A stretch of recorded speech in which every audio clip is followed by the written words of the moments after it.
Good morning. Welcome to Baltimore. I think we've delivered again on good weather. That's a rarity for us, but that's sweet spot. I'm going to welcome everybody to our annual Pathways to Adult Success Learning Community Conference. I'm going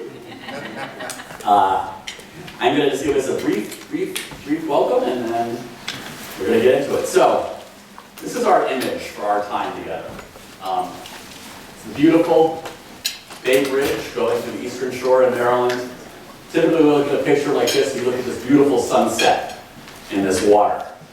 But the key thing here is the bridge, right? Without that bridge, people from Baltimore are not getting to the eastern shore of Maryland. People from the eastern shore of Maryland are not getting to Baltimore anywhere else. That's necessary for those people to be connected, right? To be part of one world, one state, one economy, right? One community. Think about, though, how much engineering, human engineering and work it took to build that bridge, right? We just take them for granted now. But when they were first trying to figure out, that's the Chesapeake Bay. You know, that's a big expanse of water. It's not a little narrow river, right? With mountains on each side, you can imagine putting a plank across, right? This is a big expanse of water, and you gotta have these multiple elevations, right? At least these high points so ships could get underneath, big ships. So that just took a lot of work, is my point. A lot of human thought, a lot of partnership, right? There was like thousands, maybe tens of thousands of people involved in creating that bridge. So that's our metaphor. We think about it like, are we putting that same effort, that same amount of thought, that same amount of people power into building bridges for our kids, right? To take them from childhood to adolescence to adulthood. And that's really our job, right? Like that's the job of any community. You gotta take your kids and you gotta prepare them to be adults, right? That's like that's how it works. And the question is, are we really putting in that collective effort to build those bridges? Because we know all our kids now, right? It's not enough just to graduate high school and say good luck, you'll have a good life, find your way. We know they gotta get from high school to somewhere else, and then from that somewhere else, some sort of schooling or training to an actual job. And if we don't build those bridges, right, we know we lose a lot of kids, we lose a lot of potential, and so that's our challenge, is how do we like get that person power, that thought, and that connectivity, so if K-12's over there, and higher ed's over here, right, too often we're asking our kids to swim across that river. Or maybe we'll give a few that are lucky a raft. And the really privileged, right, they get a nice little speedboat.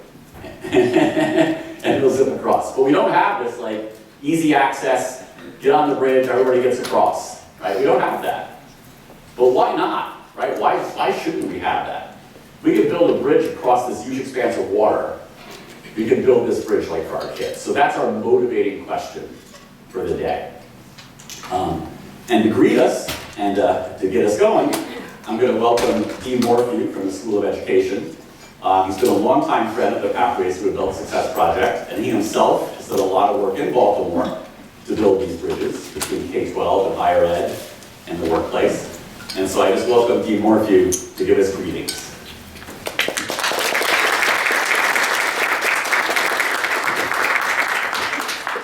So thanks, Bob, and good morning. I'm Dean Christopher Morphew of the Hopkins School of Education. And I want to add my welcome to Bob's welcome to this year's Pathways to Adult Success National Conference.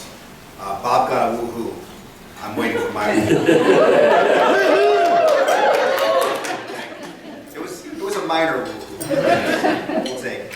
So I was looking over the materials that I got sent describing this conference, and I've come the last several weeks, last year, and then obviously there were 2 years where we weren't able to meet in person.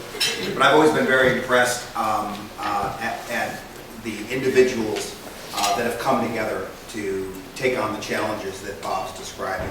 Many of you have come from a long ways away. I'm looking at the geography involved here. We've got Maine, Washington State, Tennessee, Chicago, Philadelphia, Evansville, Indiana, Albuquerque, Riverside. I feel like I'm in a Johnny Cash song here. And Columbia, not the district, the country as well. Thank you. Just to name a few. So, and you bring, I think, an amazing range of expertise. I mean, when I'll sit with you a little bit after my remarks this morning, and I'm always interested in hearing the different experiences and the different, your different context for building the bridges that Bob's discussing, right? Rural, suburban, urban school districts, nonprofits that work with K-12, nonprofits that work with higher education, advocacy groups, agencies, foundations, institutions, and employers. And on behalf of the School of Education of Johns Hopkins, I want to thank you for the work you're doing. I want to thank you for your time, your travels, your experience, your expertise, your sweat equity that you put into what is an incredibly important topic and challenge, a unique challenge, as Bob just described it. And it's great to see that we have some of the best minds in education here today working on this. Each of you individually is impressive in the work you do, the influence you wield in your communities, in your school districts, in your regions of the country, and the knowledge you share and the mission that you drive forward. Together, all at once, frankly, it's a little intimidating, but I think there's enough expertise, enough practice, enough know-how, enough policy savvy in this room to lay the groundwork for empowering an entire generation of getting students across that bridge. I don't think that's being idealistic. I think that's the work we have to do and how we have to examine the work we're doing. And that's what leadership should look like in the 21st century. Engaging, informed, diverse, understanding of contextual differences, all of that kind of thing. Willing to listen, willing to make hard decisions, dedicated to building strong connections across sectors and across disciplines, across states, and even countries, so that students and their communities can succeed. So I want to thank you for taking on the work of building the bridge to boundless opportunities. And as I said earlier, I'm going to sit down for a few minutes at one of the tables and listen in. Try not to bother you, but listen in to the work you're doing and hang around for a little bit. And again, welcome to Baltimore.